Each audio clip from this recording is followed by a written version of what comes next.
پاکستان نے آسانی سے یہ میچ جیت لیا اور ریچلی ڈیزرو کرتے ہیں یہ ون، اس لیے کہ سری لنکا نے بہت غلطیاں کی. دیکھیں جب آپ کیچز چھوڑیں گے اور فخر زمان کے کیچ چھوڑ دیں گے پھر تو وہ آپ کو جینے نہیں دیں گے. تو گراؤنڈ فیلڈنگ ٹھیک تھی مگر وکٹیں حاصل نہیں کی، کیچز ڈراپ کیے جس سے کہ پریشر نہیں پاکستان پہ پڑ سکا اس رن چیز میں. اور پہلے جب بیٹنگ کی سری لنکا نے تو رنز کلیئرلی کم کیے، اور اس کی بڑی وجہ یہی ہے کہ پاکستان نے چیزوں کو کنٹرول میں رکھا. حارث رؤف نے 3 وکٹس لی، تھوڑے سے ایکسپینسو ثابت ہو رہے ہیں.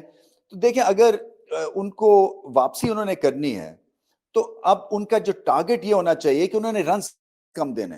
یہ سماؤ ان کے ذہن میں یہ چیز ہونی چاہیے کہ جب ہارڈ لینتھ کرتے ہیں تو روم نہیں دینی ہے، پھر ویریشنز کیسے استعمال کرنی ہے، باؤنسر کا کب استعمال کرنا ہے، یارکر کب کرنا ہے. اور میں سمجھتا ہوں کہ ان کو تھوڑی بہت اور کنسسٹنسی دکھانی ہے، کیونکہ میچ جو ہے، جو فینز اور جو میرے خیال سے ٹیم کا تھنک ٹینک ان سے ایکسپیکٹ کر رہا ہے وہ ہے ڈسپلن، کنسسٹنسی اور مائزرلی بولنگ سپیل.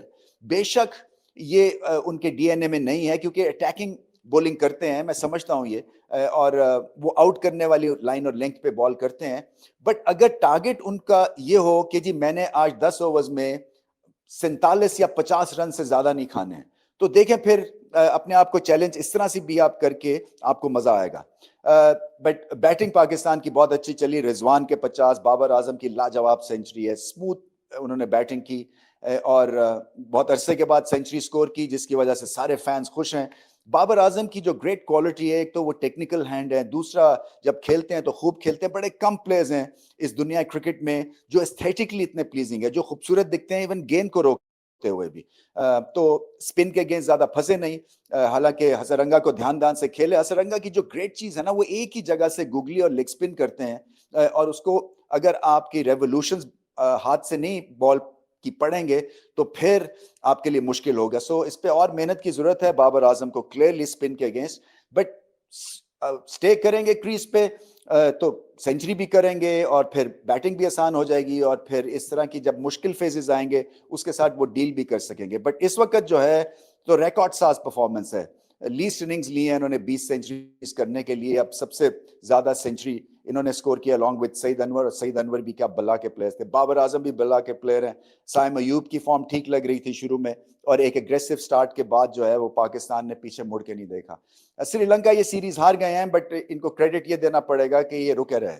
آپ کو پتا ہے جو بام بلاسٹ کے بعد جو تھی وہ سچویشن جو ہے وہ تھوڑی سی ٹربولنٹ ہو گئی تھی، پھر کچھ کنونسنگ کے بعد اور سری لنکن بورڈ نے فرم سٹانس جو لیا اس کے بعد جو ہے یہ میچز ہوئے ہیں. سو بہت بہت مبارک ہو سری لنکا کو کہ وہ رکے رہے اور ٹیررزم کو انہوں نے ڈیفیٹ کیا. پاکستان کے فینس کو، پاکستان ٹیم کو بھی بہت بہت مبارکباد، اس لیے کہ ہم سب نے اس میں اپنا اپنا حصہ ڈالنا ہے. بٹ جو بریکنگ نیوز ہے کلیئرلی پاکستان جیتا، اور اس سے بھی بڑی بریکنگ نیوز کہ بابر اعظم نے سینچری سکور کی، کوئی کیا 2-2.5 سال کے بعد. بٹ ٹھیک ہے، دیر آئے درست آئے، اچھے دکھے. بہت اعلیٰ اننگز تھی، اس میں ٹائمنگ ان کی اچھی تھی، پل شاٹس بھی تھے، کور ڈرائیوز بھی تھی، اور اپنے فیورٹ پارٹنر کے ساتھ رضوان کے ساتھ ایک لاجواب پارٹنرشپ بھی دیکھنے کو ملی.